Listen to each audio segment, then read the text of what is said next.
Welcome back to The Great Jaw Will Not Be Defeated. Anime Review episode number 11. With this episode, we have 5 more episodes left to go for the whole series. Yep. Which, my guess is probably finished by early December. So this one basically is episode 15 of the series, called The Boss Cannot Decide. Yes. Now this comes from chapters 44, 45, and 49. I mistakenly thought this was 59, so it's actually 49. We have 3 segments here, all involving Jahy and the magical girl in her civilian form, does not transform. We start with Jahy on a slide, waiting for Kankuro, probably to play or look for monocrystals. She does mention she found a lot of monocrystals recently. Maybe more relaxing. Kankuro shows up and look at the play, and all of a sudden the magical girl just randomly appears. It's like, yeah, I play it too, and of course she doesn't want to deny the fact she's friends with her, but then she has a weird thing where people get angry. So, this is quite interesting to say the least.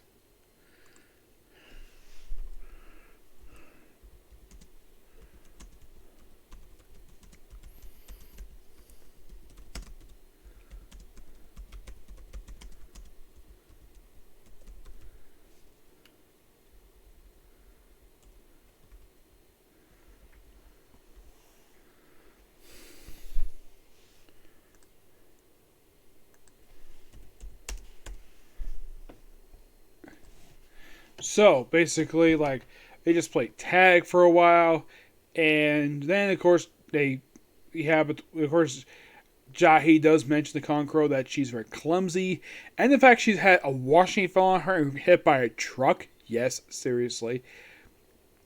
And then all of a sudden, her clumsiness comes to play in this episode by having her fall in a random hole.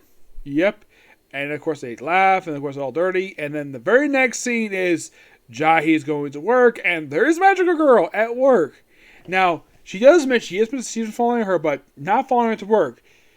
She apparently saw a wanted ad, got hired. Yep, got hired.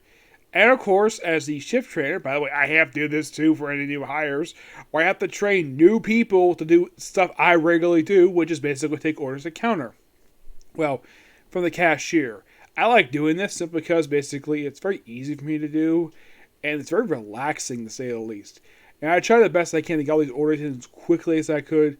And I basically set time. I don't basically stand there for a long period of time if an order. I basically just zip, get everybody's in as quickly as possible, get everything all correct, and just basically move on. This basically involves her teaching how to wait table, like bring food to the tables, like also take orders.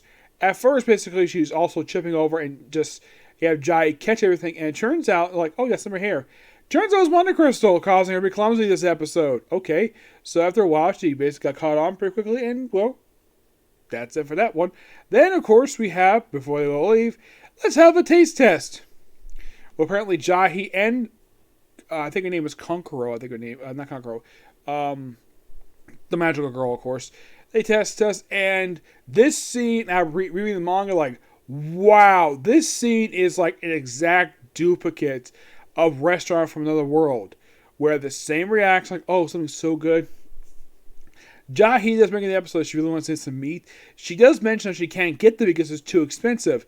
Okay, that part is true on the part of the fact that meat has always been expensive. Certain meats can cost a lot more than usual. And it has nothing to do with inflation going up in the past year. That has nothing to do with it at all. Meat's always been expensive because meat is something a lot of people like to eat. And it basically costs a lot of money.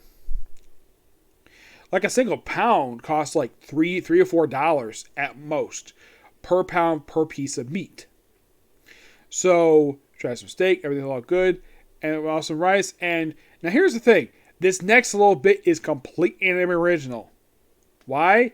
Because the Dark Lord herself shows up in this scene. Eats all the food. Doesn't speak. And of course, the magic takes her home. And of course, we also have the landlady show up, of course. Asking if they specifically afford it. So, excuse me. But I think the reason why that the magic got a job here, probably not so only she could feed herself, maybe she can also save money to fix her damn house that's falling apart. And of course, basically, she was like, oh yeah, that was a dark look. Like, oh crap. And of course, boss does not know what it means. Technically, from her perspective, that's Jahy's former employer, the Dark Lord. It'd be quite interesting if Drew's basically found about this, and in case you're curious though, she probably will. Yeah, this actually was a pretty good episode. Probably by far the most interesting episode of the whole series so far. We're only 15 episodes in, and we have 5 more left to go. Yep.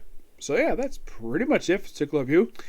See you later on for, I'm hoping I got time to do this. If not, I'll save it for tomorrow. My first review for Chainsaw Man. I've been very much looking forward to watching the dub because I really want to watch the dub because because I actually met the voice actor who voices one of the characters who's actually gonna, I don't think she's gonna make a voice, or she's gonna appear in the series. They announced it very early on. Like she was like, yes, I gotta check it out right away. Yep. But yeah, next video. Bye.